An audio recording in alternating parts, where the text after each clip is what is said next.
શ્રી વલ્લભાધીશ કી જય. વાલા વૈષ્ણવોને ભગવત સ્મરણ. શ્રીમદ ભાગવતજીના દસમ સ્કંધમાં ગોપીજનોએ ગાયેલા 4 પ્રસિદ્ધ ગીતોનો સમાવેશ થયો છે, જે ગીત ચતુષ્ટયના નામે પ્રસિદ્ધ છે: વેણુગીત, ગોપીગીત, યુગલ ગીત અને ભ્રમર ગીત. જેમની કાયા, વાણી અને મન ભગવાનમાં લીન થઈ ગયેલા છે, એવા ગોપીજનો ઉદ્ધવજીને જોઈ અતિ વિહ્વળ બની ગયા છે.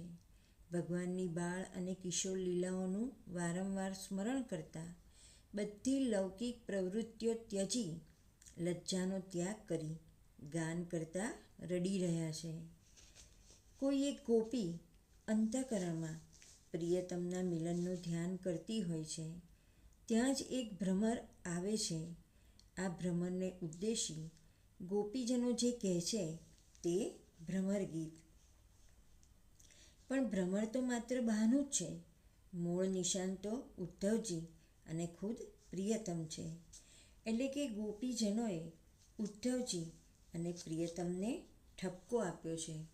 આમ ભ્રમર ગીતના દરેક શ્લોકના 3 અર્થ કરવામાં આવ્યા છે: એક ભ્રમરને ઉદ્દેશીને, બીજું ઉદ્ધવજી અને ત્રીજો ભગવાનને.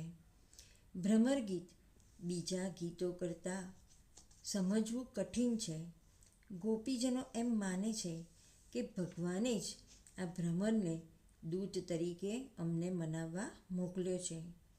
અહીં ભ્રમર ઉદ્ધવજીનું પ્રતીક છે.